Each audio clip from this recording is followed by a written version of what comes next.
Ed Sullivan sat in his office at Studio 50, staring at the young Englishman across from him, with a mixture of disgust and fascination. It was January 14th, 1967, and Mick Jagger of the Rolling Stones was slouched in the chair like he owned the place, wearing clothes that looked like he'd slept in them, his hair hanging past his shoulders. Ed had just spent 10 minutes explaining CBS's absolute non-negotiable requirement.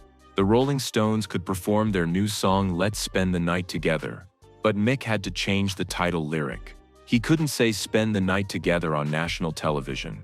It was too sexual, too suggestive. He had to say something else, anything else, and Mick Jagger had just looked at Ed with those arrogant eyes and said, "Sure, Ed, whatever you want." But something in the way Mick said it made Ed's blood run cold. Because Ed had been in this business long enough to know when someone was lying to his face. Before we dive into this incredible story, hit that subscribe button, because what you're about to witness is the moment when the bad boys of rock and roll turned rebellion into an art form on live television.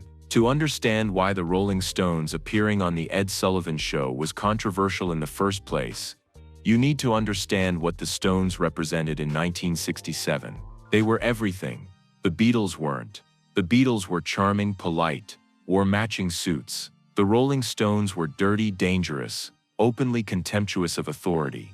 They'd been arrested for drug possession. They bragged about their sexual conquests.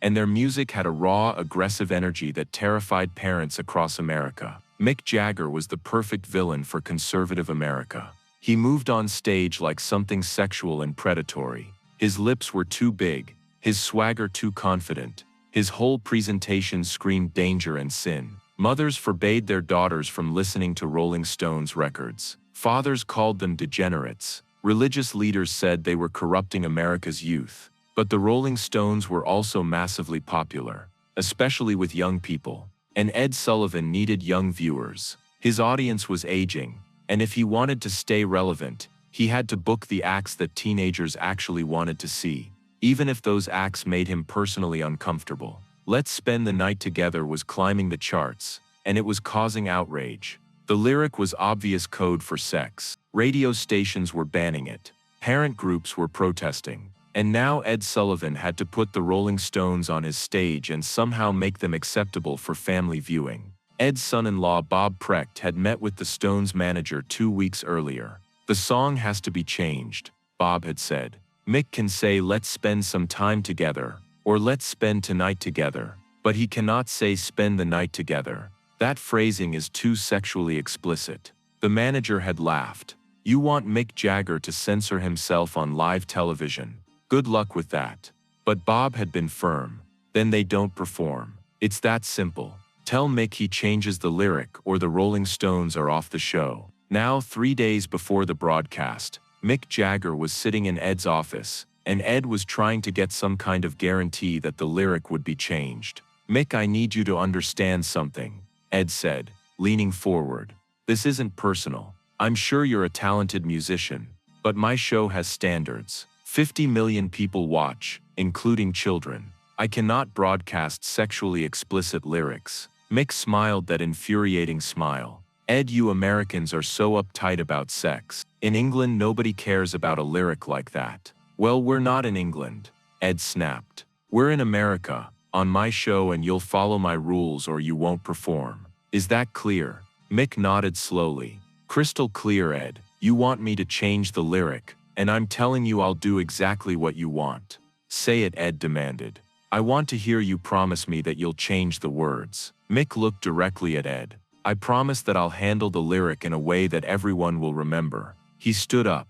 "Are we done here? I need to rehearse." Ed felt that same sick feeling he'd had with Jim Morrison. These rock stars all played the same games, giving vague promises that sounded like agreements but weren't really commitments at all. But what choice did he have? The Rolling Stones were scheduled, announced, and canceling them now would be a disaster. The day of the show arrived. Ed was more nervous than usual. The Rolling Stones had done their rehearsal that afternoon, and during rehearsal Mick had actually changed the lyric. He'd sung "Let's Spend Some Time Together" just like CBS wanted. Ed had felt relief wash over him. Maybe he'd been paranoid. Maybe Mick Jagger was going to cooperate after all. But Keith Richards, the Stones' guitarist, had been smirking during the whole rehearsal, and when Ed walked past him afterward, Keith had said something under his breath that sounded like, "Just wait for the real show." At 7:45 p.m., 15 minutes before airtime, Ed gathered the Rolling Stones in the backstage area. All five of them, Mick Jagger, Keith Richards, Brian Jones, Bill Wyman and Charlie Watts. They looked like they'd been dragged out of a gutter. Their clothes were wrinkled, their hair was wild, and Mick had on more makeup than most women wore. "Gentlemen," Ed said using the term loosely, "in 15 minutes you're going to be on live television in front of 50 million Americans. I need absolute clarity. Mick, what are you going to sing when you get to that lyric?" Mick looked at Ed with innocent eyes. "Ed, I already told you. I'll handle it appropriately." "That's not an answer," Ed said, his voice rising. "I need you to tell me the exact words you're going to sing." Keith Richards stepped forward. "Ed, mate, you need to relax. We're professionals. We know what we're doing." "Professional?" Ed sputtered. "You look like you've been sleeping in a dumpster. Now I want Mick's word right now that he's going to change that lyric." Mick sighed dramatically. "Fine.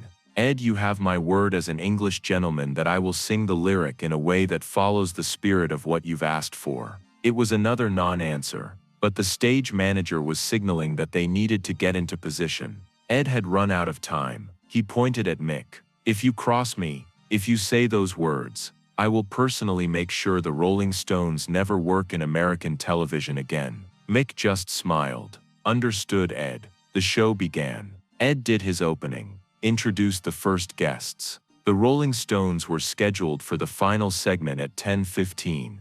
Ed introduced them with barely concealed contempt. "Ladies and gentlemen, the Rolling Stones." The band launched into "Let's Spend the Night Together." The music was loud, aggressive, exactly what Ed's producers had been worried about. Mick Jagger grabbed the microphone and started singing, moving his body in that suggestive way that had made him famous. The first verse approached. This was the moment. Ed watched from the wings, his heart pounding. Mick sang, "Let's spend the night together." He said it, the actual words, the ones he'd promised to change. But something strange happened. As Mick sang "Night," he rolled his eyes dramatically, looked directly at the camera, and made an exaggerated face like he was being forced to eat something disgusting. It was a mockery. He was technically singing what Ed had forbidden, but his facial expression was making it clear to everyone watching that he was being censored, that he was only saying these words under protest. Then 60 seconds later, when the chorus came around again, Mick did something even more outrageous. He mumbled the lyric, making it intentionally unclear what he was saying, while his eyes locked onto the camera with that rebellious smirk. The audience at home couldn't quite tell if he'd said night or some time, but they knew Mick was making fun of someone. And everyone knew that someone was Ed Sullivan. Ed felt rage building in his chest. Mick Jagger was technically following the rules, technically changing the lyrics some of the time, but he was doing it in the most contemptuous, mocking way possible. He was making Ed Sullivan look like a fool in front of 50 million people. The song ended. The audience applauded. The Rolling Stones walked off stage, and Ed was waiting. His face was purple with fury. What the hell was that? Those faces you were making, that eye rolling, you were mocking me on live television. Mick shrugged. Ed, I did what you asked. I changed the lyric. You heard me. I said the words you wanted. You know exactly what you did. Ed hissed. You made a joke out of my show, out of my authority, out of everything I asked you to do. Keith Richards lit a cigarette, which was prohibited in the building. Ed, you got what you wanted. Mick changed the words. It's not our fault if you don't like his facial expressions. Our facial expressions against CBS policy now. Ed pointed his finger at Mick. You are banned. The Rolling Stones will never appear on this show again. Get out of my building. Mick smiled. Whatever you say, Ed. But you know what? We don't need you anymore. The world is changing. Kids don't want your approval. They want music that tells the truth. And you can't stop that, no matter how many bands you ban. The Rolling Stones left, and Ed stood there, shaking with anger. knowing that once again he'd been outmaneuvered by a rock star who understood that rebellion wasn't just about breaking rules, it was about making the rule makers look ridiculous. The next morning, the story was everywhere. Jagger mocks Sullivan's censorship with eye rolls and smirks. Young people loved it. They saw Mick's performance as brilliant satire, a way of technically complying with censorship while making it clear how absurd the censorship was. Parents were outraged, but their children thought Mick Jagger was a hero. Ed issued his standard statement: "The Rolling Stones will never appear on the Ed Sullivan Show again." But the ban only lasted 8 months. By September 1967, the Stones were so popular that Ed had no choice but to invite them back if he wanted to maintain his ratings. When the Stones returned in September, there was tension backstage. Ed pulled Mick aside. "I'm giving you another chance. Don't make me regret it." Mick looked at Ed with something that might have been respect. "Ed, you and I are never going to see eye to eye. You represent the old world, and I represent what's coming. But I'll say this, you've got guts for having us back. Most people in your position would have held the grudge." That second appearance went smoothly. The Rolling Stones performed, Mick behaved himself, and Ed's ratings were excellent. They appeared on the show 2 more times after that, and each time the relationship between Ed and Mick thawed slightly. Years later, in 1969, Ed Sullivan was asked about the Rolling Stones in an interview. "They're talented," Ed admitted grudgingly.